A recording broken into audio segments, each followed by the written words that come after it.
دیکھیں مطلب judicial reforms تو ایک بہت عرصے سے جو ہے وہ ایک معاملہ تو بنا ہوا ہے، اور صرف یہ تو ایک اس کہ فل کورٹ کا جو ایک ریکویسٹ تھی سپریم کورٹ سے، اور وہ نہ ہونے کے بعد جو ہے وہ آئی، تو ایک پرسیپشن جو ہے وہ تو بہت عرصے سے ہے. آپ یہ پرسیپشن تو نہیں، اب تو ریالٹی میں ہے، کیونکہ جب بھی آپ دیکھتے ہیں جو بھی امپورٹنٹ کیس دیکھتے ہیں، ایک سیٹ آف ججز جو ہیں وہی اس کیس کو سنتے ہیں اور بار بار وہی سنتے ہیں. تو اس سے ایک جو ہے عدم اطمینان تو پیدا ہوا ہے، اور پھر دوسری بات جو ہے وہ 63A جو یہ سارا پولیٹیکل کرائسس کریٹ ہوا ہے، وہ ہوا ہے 63A کی انٹرپریٹیشن سے، جس میں ووٹ شمار نہ کرنے کا کہا، اور جس کے بارے میں دو فاضل جج صاحبان کہتے ہیں کہ یہ ری رائٹ کیا ہے کانسٹیٹیوشن کو. تو اس کے بعد ظاہر ہے کہ یہ پھر اس وقت جب کہ ایک ووٹنگ ہو چکی تھی 16 اپریل کو، یہ 17 مئی کو آئی رولنگ، تو اس کی وجہ سے اس کا ایفیکٹ ہوا، اور پھر سارا ووٹ مسترد ہوئے، پھر رن آف الیکشن ہوا، پھر یہ ساری صورتحال جو اس کے بعد ہے.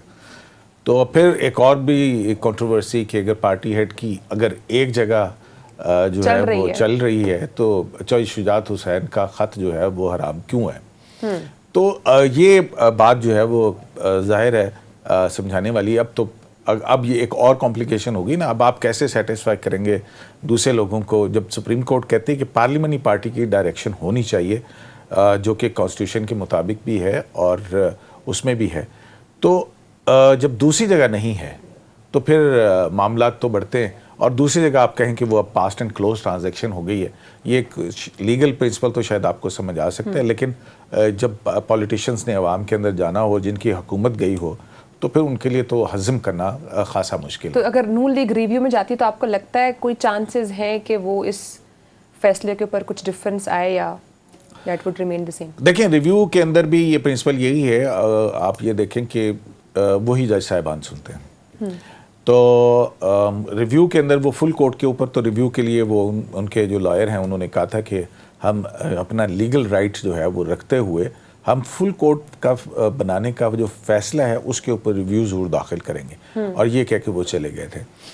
تو جہاں تک بات ہے کہ ریویو کی، اب ریویو کے اوپر بھی جو ہے وہ بہت سارے سوالات اٹھنے شروع ہو گئے، کیونکہ 184(3) کے حوالے سے جو ہے نا یہ بڑی بحث چل رہی تھی. اور پہلے بھی مجھے یاد ہے جب جسٹس آصف سعید کھوسہ چیف جسٹس تھے، تو ان کی طرف سے فل کورٹ کے اندر ایک تجویز گئی تھی، جس کے اندر یہ کہا گیا تھا کہ 184(3) کے اندر جب سپریم کورٹ کوئی فیصلہ کرتی ہے اس کے خلاف اپیل کا حق نہیں ہے.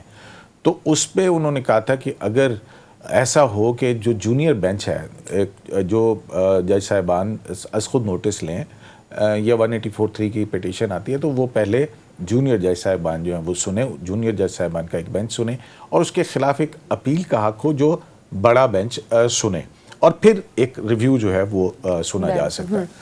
تو اب بھی جو سپریم کورٹ بار ایسوسیشن کی سربراہی میں جو لائرز موومنٹ کا اجلاس ہوا ہے پاکستان بار کونسل کے مختلف عہدیداروں کا، اور جس کا کل ریزولوشن آیا ہے، اس کے اندر بھی یہی کہا گیا ہے کہ اپیل کا حق ہو، اور پھر اپیل جو ہے یا ریویو جو ہے وہ جج صاحبان نہ سنیں جنہوں نے 184(3) کے اندر فیصلہ کیا ہے، بلکہ دوسرا بینچ سنیں، اور یہ سپریم کورٹ رولز کو امینڈ کیا جائے. بہت عرصے سے 1980 کے جو سپریم کورٹ رولز ہیں ان کے اوپر بات ہو رہی ہے کہ یہ کیا ہونا چاہیے. 184(3) کے اختیارات کو ریگولیٹ کرنے کی بات ہو رہی ہے، از خود نوٹس کا اختیار جو ہے، اور پھر ججز کو مطلب یہ ہم دیکھتے ہیں کہ ساری ایگزیکٹو کے پاس جتنی بھی ڈسکریشن تھی وہ سپریم کورٹ نے اپنی ججمنٹس کے ذریعے سے ختم کی. تو یہاں پہ جو چیف جسٹس آف پاکستان کی ایڈمنسٹریٹو جو ڈسکریشن ہے بینچ بنانے کی، از خود نوٹس لینے کی، یہ اب اس پہ تو ہمارے کیس میں ایک فیصلہ آ گیا جس میں تمام اختیارات سپریم کورٹ آف پاکستان کی جو 184(3) کے تھے وہ چیف جسٹس آف پاکستان کی ذات میں مرتکز کر دیے گئے. وہ بھی عمر عطا بندیال صاحب کی ججمنٹ ہے، کچھ عرصہ پہلے آئی تھی جب یہ قائم مقام چیف جسٹس تھے. تو معاملات جو ہیں وہ جوڈیشل سائٹ کے اوپر مقدمات کی فکسیشن اور بینچز کی تشکیل، یہ بڑی اہم بات ہے. تو اس بارے میں جو لائرز کمیونٹی ہے وہ بھی یکسو ہے، اور پھر اب یہ جو نیا پینڈورا باکس کھل گیا ہے تو اس کے بعد تو ظاہر ہے کہ اور اسی حوالے سے عدالتی اصلاحات پہ بھی بات ہو رہی ہے، اس پہ بھی بات کریں گے، لیکن زیغم صاحب آپ کی طرف آؤں گی. آبویسلی بھی ہم نے بات کی جو اس وقت آج جو خاص کر پی ڈی ایم کا اجلاس ہوا اور اس میں جو عدالتی کیس ہے اور جس طرح سے ان چیزوں کو لے کے چلا جا رہا ہے وہ تو قیوم صدیقی صاحب بتا رہے ہیں، لیکن سیاسی اسپیکٹ سے میں آپ سے پوچھوں گی کیا اس وقت آج کا جو پی ڈی ایم کا اجلاس ہوا ہے یہ کیا کوئی فرسٹریشن ہے، اچانک سے اجلاس ہوا، اور آج جو باتیں ہو رہی ہیں پی ڈی ایم کے اجلاس کے اندر ان کو آپ کس طرح سے دیکھ رہے ہیں؟ یہ فرسٹریشن تو ہے، لیکن یہ تو دہائیوں کی فرسٹریشن ہے. وجہ یہ ہے مس ماریا کے جو جمہوریت کا کھیل ہے اسے نیوٹرل آربائٹر کی ضرورت ہوتی ہے، یعنی غیر جانبدار ثالث کی، ایک ایسے ثالث کی جو غیر جانبدار ہو بھی اور نظر بھی آئے. رول آف لا کی ضرورت ہوتی ہے مملکت کو بھی، سیاست کو بھی، جمہوریت کو بھی. اور رول آف لا کا ایک بنیادی نقطہ یہ ہے کہ قانون یکساں اطلاق ہو، ایک طرح سے اس کو ڈیفائن کیا جائے اور سب پر یکساں اس کو اپلائی کیا جائے. ٹھیک ہے. یہ جو لا کی جو زبان ہوتی ہے یہ اتنی عجیب و غریب دناتی اس وجہ سے ہوتی ہے کہ پوری کوشش کی جاتی ہے کہ ایک لفظ کا ایک مطلب ہو، ایک لفظ سے دو مطلب نہ نکلیں. اس لیے قانون نے اپنی ایک پوری زبان بنائی ہے. اور جو اعلیٰ ترین عدالتیں ہیں وہ خاص طور پر کیونکہ سب عدالتوں کے لیے ٹرینڈ سیٹ کرتی ہیں، وہ جو فیصلہ کر دیتی ہیں وہ سب کے لیے مثال بن جاتا ہے. ان کا یکساں ہونا اور بھی ضروری ہوتا ہے. جو پاکستان کی تاریخ ہے اس میں اعلیٰ عدالتوں کے ساتھ جو ناراضگیاں ان کی تاریخ تو بہت ہی پرانی ہے. لیکن ابھی اب حال پہ بھی چلے جائیں، بھٹو صاحب کی پھانسی کو بھی چھوڑ دیں، تو ابھی ہم دیکھتے ہیں کہ 2 دہائیوں سے زیادہ تو پیپلز پارٹی کی گریونسز تھی، 3 دہائیاں کہہ لیں، 4 کہہ لیں. اس کے بعد مسلم لیگ نواز کی بھی گریونسز پیدا ہو گئی. اس وقت صورتحال یہ کہ پی ٹی آئی کی بھی گریونسز ہیں، سب کی گریونسز ہیں. میں سمجھتا ہوں اس میں 2-3 پوائنٹس ہیں جو میں ایڈ کرنا چاہوں گا قیوم صاحب کی گفتگو میں. ایک تو جو چارٹر آف ڈیموکریسی تھا 2006 کا، اس میں جو اس وقت کی 2 بڑی پارٹیاں تھیں اور اس وقت 3 میں سے 2 ہیں، انہوں نے یہ لکھا تھا کہ ایک آئینی عدالت بنائی جائے گی. کہ یہ ایک تو یہ اعلیٰ اپیل کی آخری عدالت ہے نا، لیکن آئین کی ڈیفینیشن کے لیے الگ آئینی عدالت بنائی جائے گی. کیونکہ فیڈریشن ہے تو آپ آئینی عدالت جب بنائیں گے تو اس میں فیڈریشن کے تقاضے بھی پورے رکھیں گے اور یہ بھی دیکھیں گے کہ جو جورسٹ ہیں وہ کانسٹیٹیوشنل ایکسپرٹس. ابھی آپ اٹھا کے دیکھیے وہ جج جو آئین پر فیصلے کرتے ہیں، سپریم کورٹ کی ویب سائٹ میں اس میں لکھا ہوگا کہ کوئی ٹیکسیشن کا ایکسپرٹ ہے، کوئی کسی کے بارے میں لکھا ہوگا وہ کمپنیز لا کا ایکسپرٹ ہے، کوئی کسی چیز کا ایکسپرٹ ہے، کانسٹیٹیوشن اپنی ایکسپرٹیز ہے. یہ ایک اہم ضروری بات ہے جو یہ غالباً ان کو ریٹ کرنی چاہیے. دیکھیں 2 اور پرنسپلز بہت ہی اہم ہیں. ایک یہ کہ کوئی ادارہ اگر خود اپنے آپ کو اپوائنٹ کرتا ہے، سیلف پرپیچویٹنگ بن جاتا ہے، تو یہ ایک خطرناک بات ہوتی ہے. جس طریقے سے سپریم کورٹ میں اپوائنٹمنٹ کا سلسلہ ہے، آج جو کچھ ہوا اس میں بھی بڑی بال جو ہے سپریم کورٹ ایک تاریخی تنازع اور تاریخی مسئلے سے بچ گئی ایک ووٹ کی وجہ سے. وہ ووٹ ادھر بھی جا سکتا تھا. اس کے بعد ہمارے لیے 5 سال 10 سال نئی مصیبت کھڑی ہو جاتی. دوسری بات ہے کہ اپنی ہی اکاؤنٹیبلٹی. دنیا بھر میں اعلیٰ عدالتوں کی اپوائنٹمنٹ میں بھی پارلیمنٹ انوالو ہوتی ہے، کیونکہ پارلیمنٹ پورے ملک کے پورے عوام کی نمائندہ ہوتی ہے اور اکاؤنٹیبلٹی میں بھی انوالو ہوتی ہے. کہ ایک ایسا لیول میں جب جج ایسے کام کر رہا ہے جو بالکل آؤٹ آف دا وے ہیں، جب وہ خود کانسٹیٹیوشن سے آگے جا رہا ہے تو اس کی اکاؤنٹیبلٹی کہاں ہوگی؟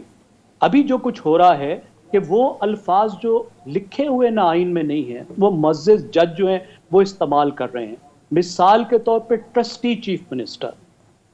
اب ٹرسٹی شپ کا جو واحد کنسپٹ مجھے معلوم ہے، قیوم صاحب شاید اس میں مجھے میری تصحیح کریں، اقوام متحدہ جب کوئی علاقہ کسی ملک کے حوالے کرتا ہے، کوئی متنازع علاقہ کہتا ہے کہ تم ذرا اس علاقے کو سنبھالو، اس کو ٹرسٹی شپ کہتے ہیں.